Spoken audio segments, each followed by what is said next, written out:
Hi folks, welcome to Gersnet, the independent Rangers podcast made by fans for fans, where all your content is absolutely free. Coming to you in association with Forrest Precision Engineering. My name's Alec Anderson, and I'll be your host this evening, Friday the 24th of November 2023, as we look ahead to Sunday's League Cup final warm-up in front of those 47,000 Aberdeen season ticket holders.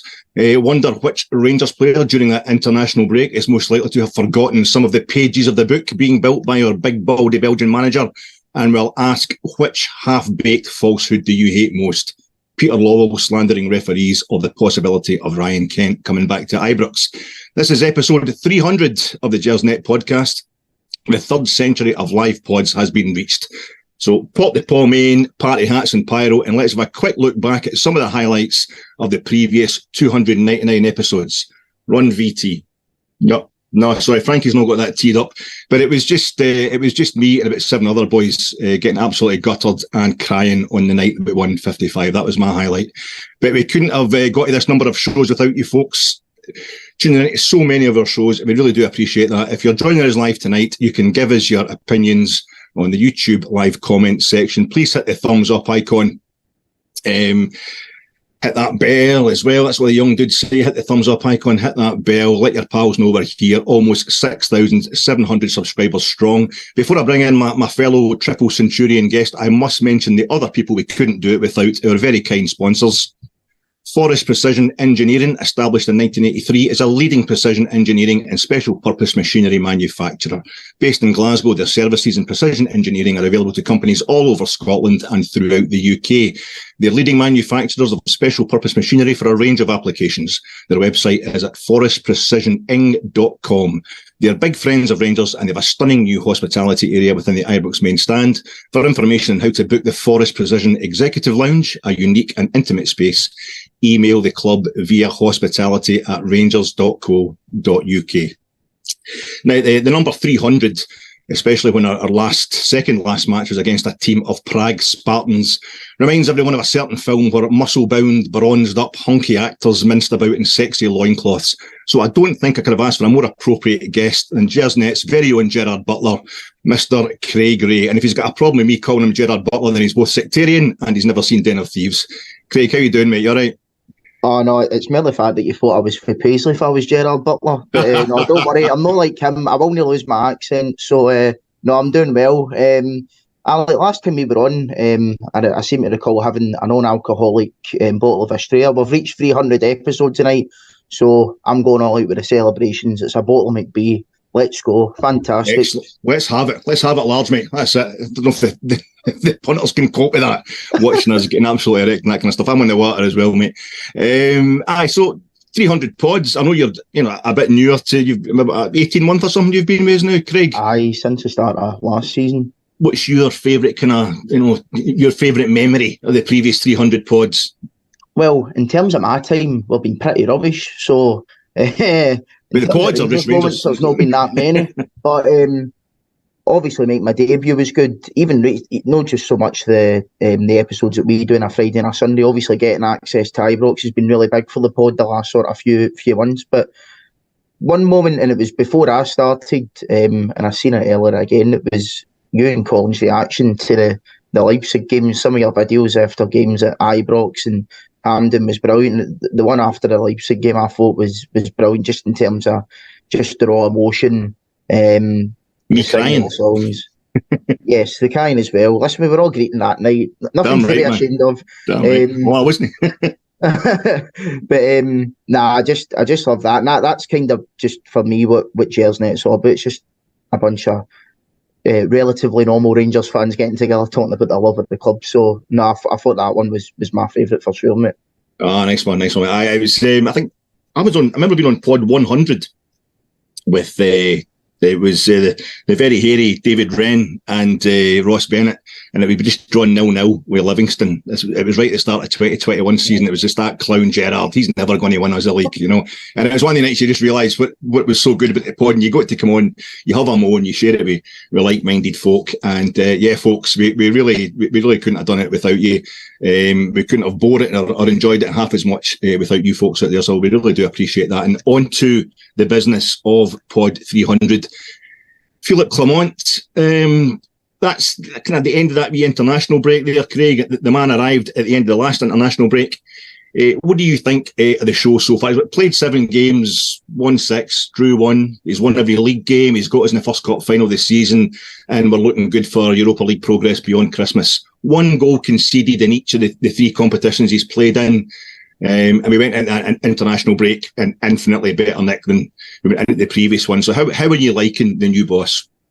Oh, it's been brilliant so far. That one's been great. Well, we're now sitting in the back of the sits, just a wee ice cream with the wee plastic spoons and all that, ready for Act 2 starting on Sunday. So I've been very impressed with the first part of the show. It's been brilliant so far. You touched on the record there. The goals conceded, I think, is a big part for me. I think one goal in each competition, but up until Sparta Prague scored against us, Lauren Shanklin was the only guy who scored against Philippe Clement. So that kind of tells you how good the defence has been. Every player's had a lift, every player's had an upturn, and it has been great so far. But obviously, the real work's going to start on Sunday. The thing is, though, obviously, it kind of feels like we're in a time warp. We just say this thing like every November. So yeah, he started well, this, that, the next thing, but there does seem to be a different feeling about Clement just in terms of his presence, his aura. I think his professionalism as well, to be quite frank, comparing him certainly to the last manager anyway. But I'm very excited about him. There's a long way to go, but as I say, the real hard work starts on Sunday.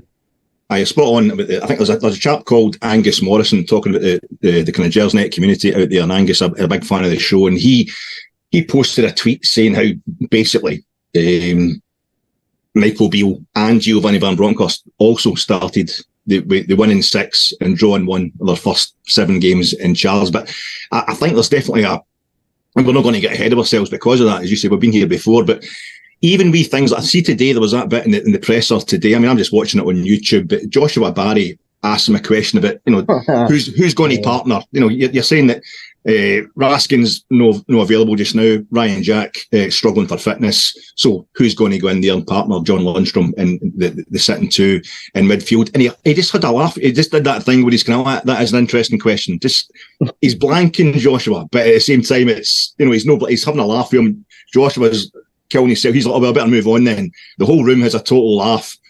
And I got the impression, see that moment, that it was a wee flashback for me. That was the kind of moment I think Michael Beale wanted. Every press conference he was in, he would have these wee moments where he was trying to sound like a manager, kind of act like what his idea of a manager was. And he would try to be kind of coquettish at times, like, oh, I'll know, you'll need to work that out. And the whole press room was just like, Michael, you've just spent 20 minutes telling us how you tied your laces this morning. Don't try and come on, like you're kind of enigmatic. Don't try and adopt that now. Whereas with Clement, he's just arrived. He just is that kind of manager. And I feel as if his whole, as you say, professionalism, you just believe it, don't you? Oh, 100%.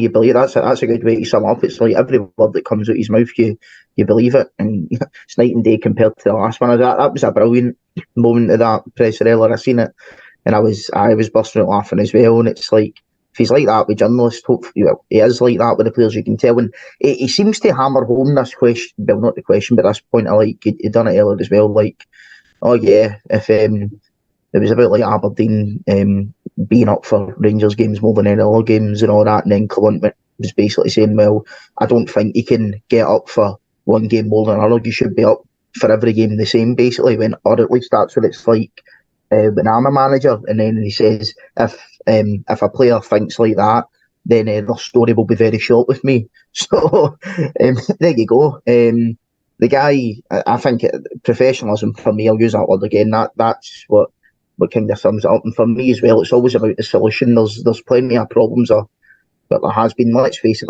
the problems that were there at the start of the season, they are still there. We're just at a mending point just now.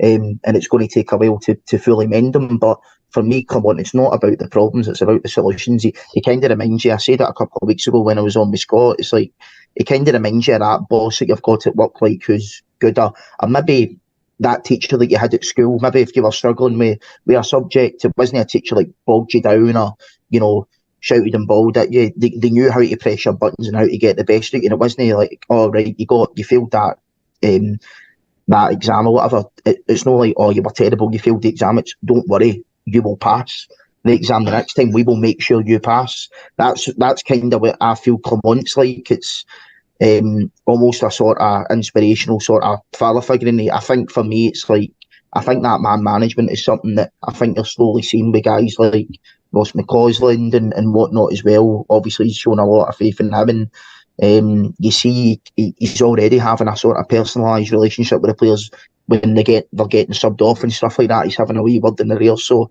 it's been great so far, and long may it continue. Yeah, well said. I'll have to touch on this quickly, Craig. It's not a favourite subject of mine, and I don't mean because Rangers' finances have been such a problem in the past. I just mean because I can barely count. So, but the financial figures were released last week. Nothing to write home about in either sense, no good or bad. We're returning an operating profit for the second year in the trot. Turnover 83.8 million, generating a profit of 252,000. Now, my gran always used to say you have to spend 83 million to make 250 grand. So I wasn't unduly surprised or concerned, but was there anything there that particularly worried you or pleased you even, especially in light of us having a new manager who'll probably be drawing up a wee list of Christmas presents for Santa shortly? I mean, I think Kevin Maguire, the football expert, hit the nail on the head a couple of weeks ago when they came out and he said the accounts are very boring. And see, when your club's accounts are very boring, that's good. It's very good. You don't want to be in a situation where the accounts are all over the place. Absolutely. For me, it's kind of, we're not in a sort of perilous position. I know we've had the financial fair play guidelines, but that's nothing really to do with, like in terms of, it's just, I think, bad decisions that have been made in the football pitch, to be honest. Not just the pitch, but the footballing department. As a business, we seem to have everything else on the right track pretty much. Just, we're obviously in the business of football, and it's the football department that we need to work on. We've obviously spent a lot of money on hiring managers, sacking managers, bringing in expensive duds as well. And we've got a really, really big wage bill that will need trimmed. And for me, it's about trying to find value in the transfer market, which hopefully Clement can do. And I mean, it's one of the ones where, if you compare us to the other lot across the road, it's like, They'll brag about all the money they've got in the bank and they've made this profit and that profit. They're only doing that because they're selling a top asset every year. The one, Kevin Maguire actually said it about a year or so ago. Yeah, technically Celtic are ahead right now when it comes to like finances and stuff, but all it takes is a season or two of Rangers to be in the Champions League and Celtic not to be, for it to go a complete 180. So we're in a decent enough position. At the end of the day, as long as we can get the footballing department right, then we should be fine going into the future as well. And hopefully the new manager can push us on with that as well. You're absolutely right, because I remember when we won the treble 2003, Celtic got to a European final in Seville and they lost it in extra time, and the treble didn't count. It was only about losing a European final in Seville. We found out, recently that us losing a European final in Seville on penalties, that was us. We were losers, and we'd been jamming to get there in the first place. And it was all about who had won the treble. That was the main achievement in Scottish football. And I think the same thing happened. Like you're talking about finances should be boring, and the minute they weren't boring for us, suddenly the whole of Scottish football and our friends across the city in particular were no parading trophies from the park. We're doing laps of honour with the accounts, the books. Look at that. We're totally balanced. Suddenly that was the point of football. So that's the only reason I mention this. Obviously I have to mention the account. It's pretty boring stuff, and long may it remain so. Okay, Aberdeen. Clement is saying in today's presser earlier on today that he wants the players are only busy with Aberdeen. He wants that the players are only busy with Aberdeen. His way of saying, just concentrating. Again, I love these wee kind of mistranslations. The way he speaks English, it's absolutely fantastic. Because everything's going well just now. But the whole squad, he's saying, has to be ready for this next kind of wedge of games that we've got up until the winter break. 12 games in 37 days from Sunday until the 2nd of January. We know what we all want from these games, win a lot of them. But what do we need? And more pertinently, what does Clement need to keep the positive kind of synergy going? Well, the absolute minimum, we need the League Cup. That's a non-starter. We need that in the story. For me, I said it to a few people lately. I mean, I think by the time we go into the winter break, I think if we are 3 points behind, obviously less, I'd love to be ahead, but that's a big ask.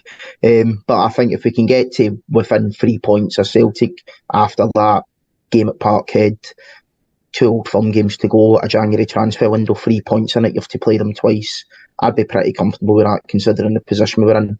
I think up until now, it's kind of just been, he's passed all his tests so far. For me, the tests kind of remain the same. Win the League Cup, that's the biggest one. Obviously, progressing Europe, which I think we'll do next Thursday, and try and cut the gap.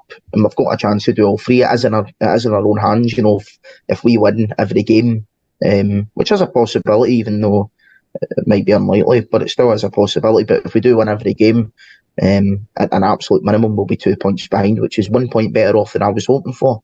So, you know, who knows? But we need to, for me, try and cut the gap, win the League Cup, get through in Europe, and I would hope that every Rangers fan agrees with that as well. I think, if he's going to lose a game, I'm hoping the way things work out, maybe it'll be allowed to be in Seville, maybe lose to Betis over there if we can still go through. And if we're going to draw, I don't know, but Parkhead, we would need to go with some improvement, I think. And I think there's a thing just now, the way these things happen, especially with a new manager taking over, it's like if you get a run of momentum going as a Rangers manager these days, Celtic, if they keep ticking along there, I think they'll be waiting for us. They'll be loving that. They'll be waiting for us when it comes to Parkhead. I think it'll be very difficult to win there in January, but it's certainly be very, very doable. Not January, just before January. But I'd be quick. Maybe if that was the game we were to draw, I would take that. That's still maintaining my momentum. But you're spot on. I think if we, never mind Clement, if we don't win the League Cup, I think I'll just give up. And Rangers, I think that's me. I'm done. You know, I just can't handle the fact if the idea of us no winning this League Cup. But I know you're spot on, mate. You just got to keep it ticking along. You know, and I'm saying we should lose in Betis, but are you not going? So cancel that then and get a draw. No, to be fair, I'll be in the home end anyway, so it might be for the best. But hopefully the Spanish authorities are there listening. I know I've got a responsible ticket for the away end. I'm just going there for a few days in a lovely city. I never actually seen much of Seville when I was there for the final, because we were staying down in Benalmádena, and just went up the day. And on the day, obviously the whole city was packed, so we just found like this really wee sort of bar/restaurant and had a wee like private room in there and just stayed in there the whole time until the game. So I never actually got to see a lot of the city. So I'm actually looking forward to going for a few days. But like, if we beat Limassol next Thursday, I don't like to lose, but I suppose if you did have to choose a game to lose, we're through it anyway. And at the end of the day, if we do finish second, I suppose it means another trip, and that's guaranteed in February anyway, against a relatively decent team that's coming down for the Champions League. So every cloud, as they say. This is true. So talking of clouds, the Northern Shites of Old Aberdeen on Sunday at Pittodrie. You said it was a lovely comment for Clement today when he refused to believe, publicly at least, that Aberdeen try harder versus Rangers than anyone else. So where I am the manager, the story will be very short for these players who are not motivated for every game, like you were saying. But considering they want so badly for us to be a derby rival, and they do try harder versus us, but everybody in Scotland does. You know, even Dunfermline, Chris Sutton. Our record at Pittodrie isn't actually that bad, I think, compared to how the rivalry's made out since we come back into the top flight, with a few annoying draws up there. But I think we've only 2 defeats in the kind of 7 seasons that we've been back in the top flight at Pittodrie. But they did for Michael Beale earlier this season at Ibrox, and we lost our last trip to Pittodrie. But is the threat of Aberdeen overstated? I don't want to say yes, because you always feel a wee bit sort of thing we going into these games, especially at Pittodrie. But at the end of the day, they're sitting with 9th in the league. If we turn up on Sunday and we play our game, we'll win, no bother. Even you look at that game, even the one that they beat us earlier this season, that was just a comedy of errors for us at the back. It was because you get games like that where you're beating a rut, bad on a form, the manager's probably lost the dressing room and just everything goes wrong. Dessers missed a couple of sitters in the first half, you know. they obviously score their goals, which weren't really great goals, I think, as well. It was kind of ones that just sort of bounced about. It kind of reminded me of when we get gubbed off Unarea Urziceni, and that they somehow managed to score 4 goals, and like each of the goals took about 5 deflections before they went in. It kind of reminded me of that a wee bit. And then even the game last year that we lost, obviously that was like the end of the season. They scored a complete fluke of a goal. We probably should have won that game as well, but obviously like, the league and all that was done and whatnot. That was the weekend before the cup semi-final against Celtic. I think we're going to concentrate on that. It was 2-0, and like obviously Aberdeen released the DVD of it beating Rangers in a meaningless game. But like at the end of the day, if we show up on Sunday, we play our strengths, we play our game, we'll win, no bother. Speaking of Pittodrie, on record at Pittodrie, Alec, I did say earlier that I was going to have a wee bit of trivia for you. So I've got my question, and it's obviously pertaining to the match this weekend. So in season 2004-2005, obviously a brilliant season for Rangers Football Club, Helicopter Sunday. We played at Pittodrie 4 times against Aberdeen. Probably a record, maybe, actually. 3 times in the league, because we were forced to go there twice, and we played them in the League Cup. First game in the league, we drew 0-0 at Pittodrie. Then in the League Cup, we won 2-0. And then the other 2 games, we won 2-1 and 3-1 in the league. So how many goals did we score at Pittodrie that season? All right, so that's a trick question then. Was it Inverness Cali as well? You've got me. It was. Is that it? That's a set up, mate. You're trying to make me feel better, I think. No, the game, they beat them 3-1. Was that the one with it was in the pea and rain? Was that the last game where I got that lovely away kit on and it was sliding through the puddles and Big Dad was celebrating the goal? That was glorious that day. That was absolutely glorious. I just felt as if you're hanging in there in the league race, but no, it was absolutely spot on. It led to us winning the thing. I know it was mental, wasn't it? Having to go to Pittodrie to play Inverness. Coming from Glasgow, like, you're thinking, it's just next to Inverness.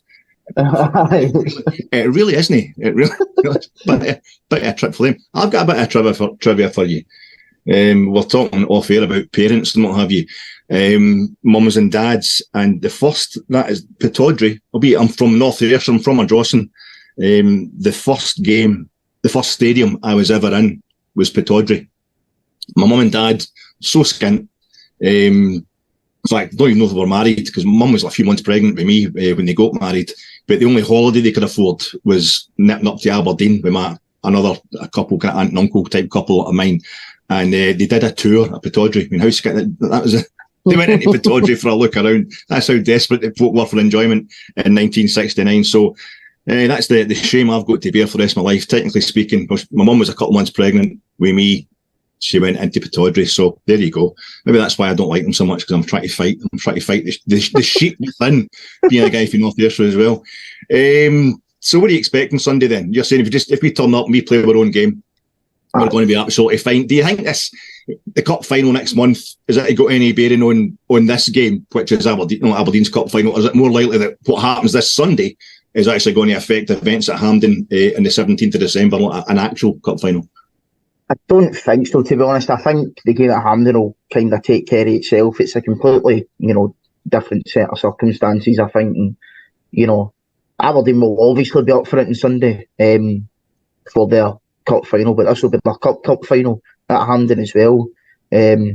Obviously, they'll just need to worry about getting back up the road, because they always moan that they can't get. That there's always something wrong with the ScotRail trains, don't they? A strange bunch, aren't they? But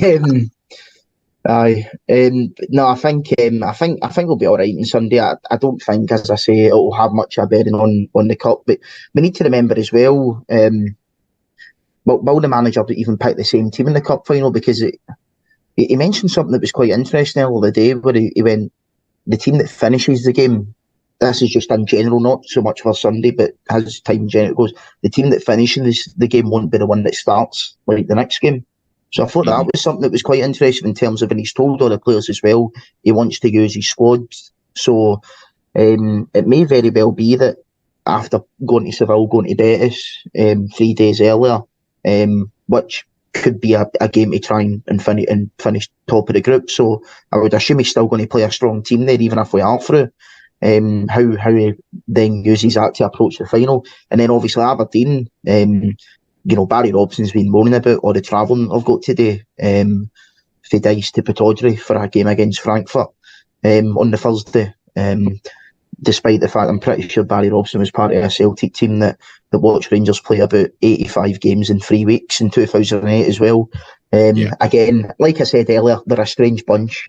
But I think Sunday will take care of itself, and then, as I say, the cup final is just a completely different proposition. But fingers crossed we can win both games, and I'm pretty confident we will. Good man.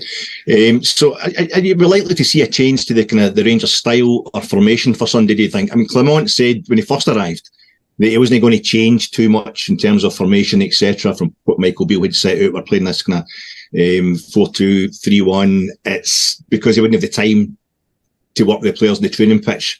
But it's quite weird now. He's a fortnight off, or a fortnight with far more of the players than he was making out.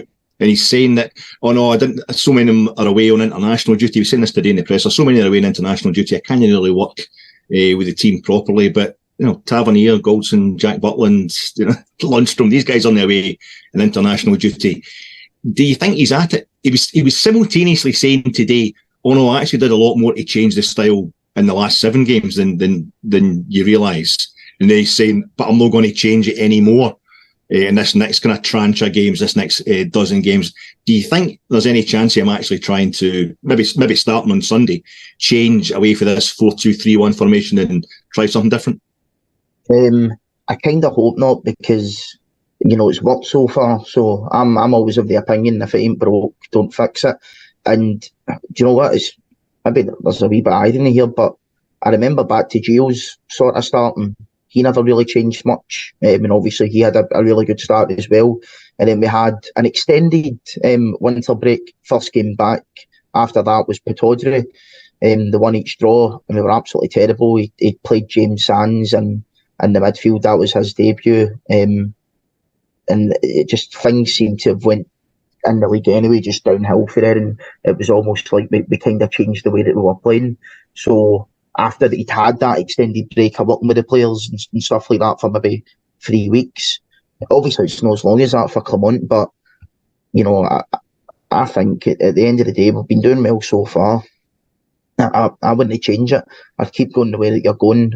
Obviously, in January, he'll make changes as he sees fit, but as I'm saying, if it's no broke, don't fix it.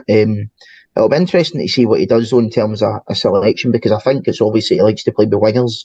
Does he continue with Ross McCausland? Weirdly enough, he's not had the chance to work with Ross McCausland up until the last couple of days because, he's been away in duty for Northern Ireland. And then it's kind of like, well, who do you play in that sort of right wing position? Do you continue with a Cantwell? But then can you play a Cantwell because we're missing a couple of players in midfield as well? And it's been maybe better going into midfield. So then he's got a decision to make whether he continues with a McCausland or does he bring back a Scott Wright or a Ravi Matondo, who have obviously been out injured. Obviously Matondo's case, it's been a lot longer. So I think that right side position for me is probably going to be the most interesting part. I think that will maybe show who his kind of preference is in that position moving forward the next couple of months anyway. And the other position I think that's going to be interesting is left back.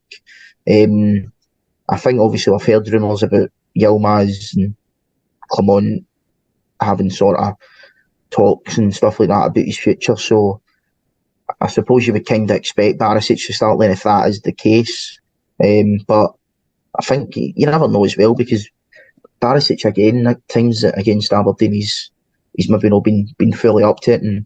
And to be fair to Yilmaz, I think pretty much every game he's came into, I don't really think he's done badly at all.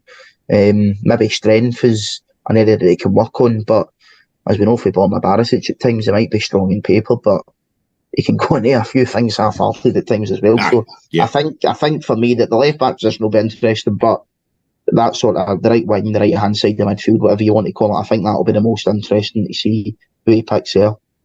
See, is the received wisdom? I'm maybe not my ear to the ground enough, but is the received wisdom that Cantwell is getting pushed out right when he does play because we have to accommodate Lammers somewhere, and the only place that Lammers can actually play at his best, so to speak, is in this kind of 10 position behind the striker? That seems a bit I've heard a few people saying that, people that know a bit more about football and about Rangers than myself.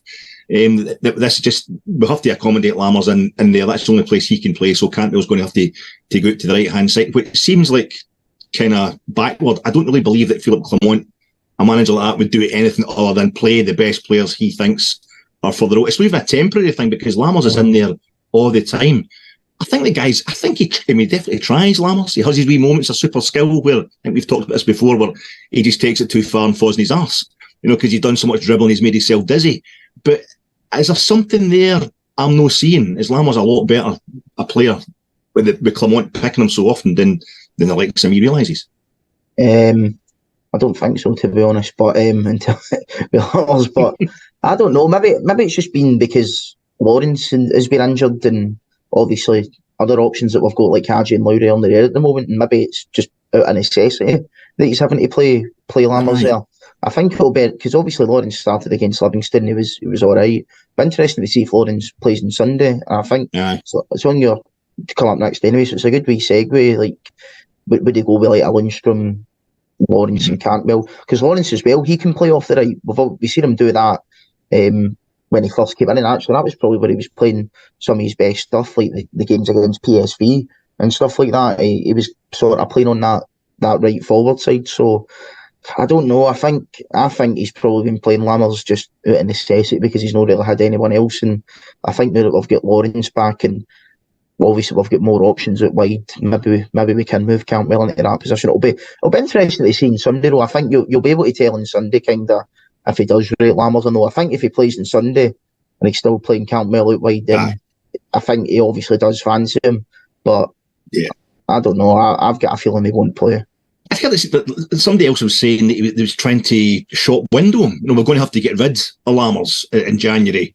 So you've got to play him. So managers don't work like that. They don't put in somebody just to shop window them. They need to win games. They're going to put out the best team they've got. So I found that some of the part about Lammers quite incredible. But then I find some of the stuff that Lammers does quite incredible as well when he's still getting him. So I don't know. But I would like to say, mate, you've segued into it for me. We're talking about the actual starting 11 here. I think Raskin, according to the manager today, Raskin and Roof, from what he was saying about Kamar Roof, are the only kind of non-runners. Ryan Jack's, I doubt. Who's going to go in beside Lundstrom? Is it Cifuentes' time? He's not been fancying Cifuentes before, and yet he's been away on international duty as well. I can't see Cifuentes playing. I mean, I think he carried up a slight knock actually when he was in Ecuador. Did he? I think obviously Clement said he's fit anyway, so that's fine. But I just think maybe carrying a wee knock, only coming back and training with the team for a couple of days before a big game, I don't think so. Look, he said Ryan Jack was a doubt. If it was me personally, if Ryan Jack, can play 60, 70 minutes, I would start him on Sunday, and then you can play Cifuentes or Dill or whoever next Thursday. I think Ryan Jack against Aberdeen's always showed up against them, apart from the time that he nearly killed Stevie May a few years ago. But he's always played well against them, and I think you're going to need a wee bit of dig in there as well. And Ryan Jack's somebody that can provide that, and I'm maybe still not fully convinced on Lundstrom playing that role himself, like without a sort of guy like Jack next to him. Because say it is Kieran Dill that comes in. Dill's obviously a decent enough player, but he's a bit lightweight, especially compared to Ryan Jack. So I don't know how Lundstrom could maybe fit into that in terms of like a physical game against Aberdeen. I think Lundstrom's a lot better when he's maybe get the likes of Jack anchoring him, and he can look forward a wee bit and be a more of like a box to box player. So I don't know. It'll be an interesting one, but I think if Jack's reasonably fit and you can risk him, play him, and then you can just leave him at the squad on Thursday. Or bench him on Thursday, whatever. Because we're going to need to manage these games anyway. So I think this is obviously the big one. They're actually, I think, is it St Mirren or Dundee at home next Sunday? I can't mind. St Mirren. St Mirren. So it's like, we shouldn't need Ryan Jack to win that game. I think the same on Thursday as well. It is obviously a big game on Thursday, but we shouldn't need Ryan Jack to play in that game as well. I think if he's going to play a game the next 3 games, get him in on Sunday, if you can, obviously. And I do hope he can make it. Right, and we've got. Did Ryan Jack score? You're talking about that draw we had before, you know, in Gio's season when he came in to replace Steven Gerrard, and we went to Pittodrie after the moved winter break. We drew there. Was that the game that Ryan Jack scored?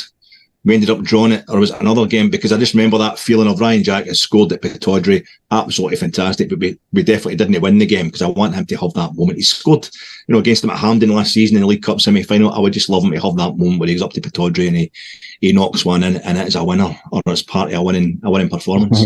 No, that game was 1920 in December. I think it was either the week before or the week after the Celtic Cup final.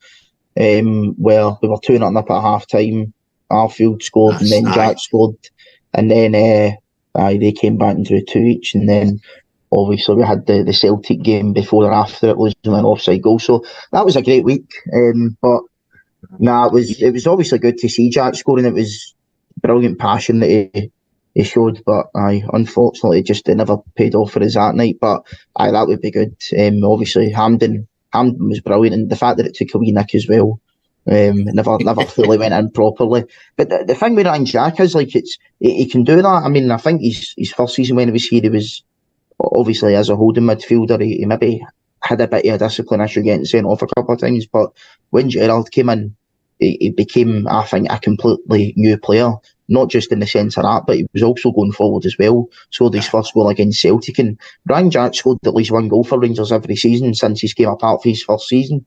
And he scored a few crackers as well, which is weird because you don't really expect it when you look at a guy like Ryan Jack, but he can play football. So as I say, mate, I think if he's 70-80% fit, get him in. If you can get 65-70 minutes out of him, great, and then rest him up for I think the game after St Mirren's Hearts at Tynecastle, that's a perfect time to bring him back in after a week or so rest, I think.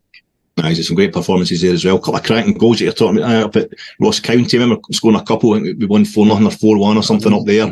One midweek, and then of course the goal in the Scottish Cup final. Who can forget it? But right, Craig, it's a question you always like to ask, so it's only fair to ask you, mate. Give us a wee score prediction for Sunday. I think it'll be relatively comfortable. I'll say 2-0. 2-0. Okay, well, just for the sake, I'll say 3-1 just to be kind of contrary, but really going for the same scoreline. No, thanks very much, mate. That was absolutely fantastic. Listen, folks, we're going out live on our YouTube channel right now, but this pod's going to be available to enjoy at any time on YouTube, and from tomorrow it should also be available on Acast, iTunes, Castbox, Stitcher, Spotify, and all decent and reputable pod providers. I'll be back on Sunday afternoon with a bit of kind of indecent and disreputable immediate post-match reaction after events at Pittodrie, and please join us for the main flagship show at 9:30 on Sunday night, where my main man Craig here will be back with who you got, Craig? It's David and Grant. I think that you're hosting on Sunday night, and they'll give you a lot more kind of detailed and sober analysis of that game than I'll possibly manage. But thanks very much for putting a very brave face on it tonight, Craig. You enjoy that, mate? No, it was good. Always enjoy coming on with you, Alec. Really good. Good to right back at you. And if you're going to keep saying nice things about me and Colin's European pods, then I'm always going to enjoy being on with you, mate. That's fine. Oh no, they were brilliant. That's what the show's all about. But brilliant, and what an achievement as well. 300 shows, so long may it continue. Well, you're keeping the tradition going, mate. Right, enough of this loving. Me and Craig are going to go off and get a room. But a big thanks to Frankie for producing the show, and most of all, a huge thanks to you folks for joining us again. We could never have got to 300 live shows without you. So if you keep listening, we're just going to keep making them. You've only got yourself to blame. Good night.